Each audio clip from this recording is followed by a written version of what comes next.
Hello everyone, my name is Ariel pre-sales engineer with Algo, and today we're going to be talking about the 8301 IP paging adapter and scheduler. Lots of you guys are familiar with this, but we're going to be diving into the scheduler functionality in the web interface. I'm going to be sharing my screen and we're going to be seeing the different features that are available and quickly how we go about setting it up. So diving into the web interface, I'm already logged in, as you can see. I'm using, again, the 8301 IP paging adapter and scheduler. I'm going to head over to the scheduler tab up here.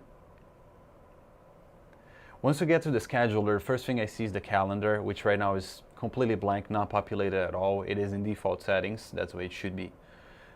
In order for us to be able to populate the calendar, we first need to create schedules. So we'll head over to the schedules tab. For the sake of the example, we'll create two different schedules, although more schedules could be created if required. Really, there's no limit to it. But for the example, I'm going to say I'll do a weekday schedule, and then we'll also create a weekend schedule. A color can be chosen here. It does randomly give you a color. I'll go ahead and select a different tone, green color, let's say. That's going to be helpful later on when we go to the calendar and start populating it. Especially when I have more than one calendar, it's easy to tell them apart. So within weekday, I'm going to go ahead and down to the bottom. I'm going to say add event.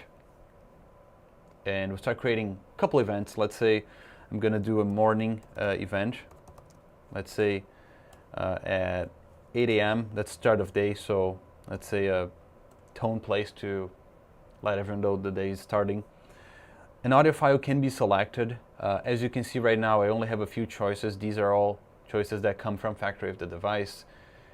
Very easily, anyone is able to upload custom WAV or MP3 files into it as well. To the right of the audio tab, the audio drop-down box actually, you would have, if this device was set up as a multicast transmitter, you'd have the option to select the zone.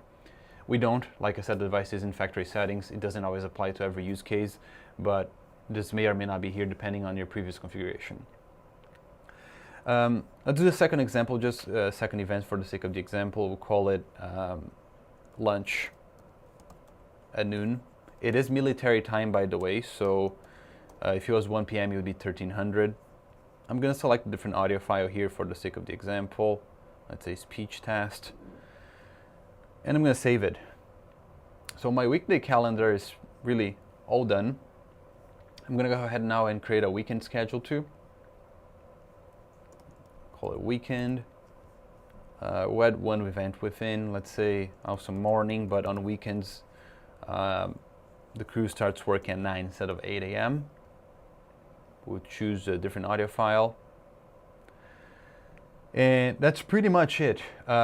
Just before we move into the calendar tab, I want to quickly talk about this add action option down here. This is meant for streaming audio, right?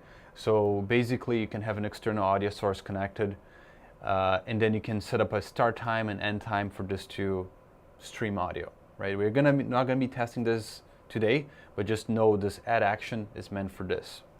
So I'm gonna go ahead and remove it. And save my two calendars, my two schedules. Now that we have that saved, we'll head over to the calendar tab, and there's two ways of populating our calendar now. There's this mode called single up here in the top right, and then we have this other mode called recurring.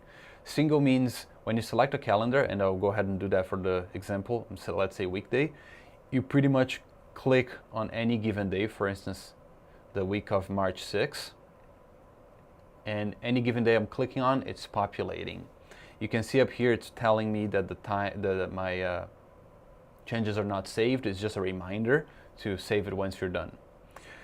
On the recurring mode though, when you change to this option, if you scroll down to the bottom, you have the options for recurrency here.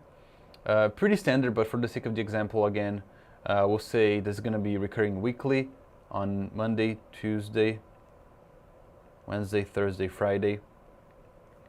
It's going to play every week, and I'm going to say the end date is going to be March 31st. So once I have that done, the only other thing I have to do is click on the start date. Let's say it's going to be the 13th. There you go, populated every weekday up until the 31st. Let's do the exact same thing now, but for the weekend calendar, or the weekend schedule, sorry. So again, up in the drop-down box, top right, go ahead and select weekend. We'll keep recurring mode on, but now we'll uncheck the weekdays, and I'm going to instead check Saturday and Sunday. Keep everything else the same, repeats every week, end date of March 31st. I'm going to say the start date is going to be the Sunday, the 5th of March. And there you go, it populated every Saturday and Sunday up until the end of the month. Last but not least, we'll go ahead and save it, of course. And we are pretty much done. You get this green banner up here telling you it's been saved successfully. Just before we wrap up, I want to mention two quick things. Important to notice the time up here in the top right. That's the system time that's currently running. Make sure that matches your time zone correctly.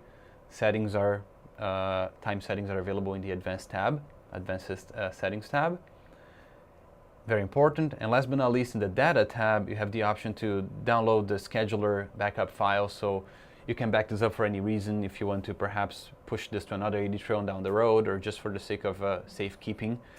You have an option to restore that as well, convert an older file, which is not really a big deal, and clear all of your data. In conclusion, that covers the scheduling feature within the AD trail and IP paging adapter and scheduler. Thank you for your time. For any questions or if you require more information, please contact the Algo team.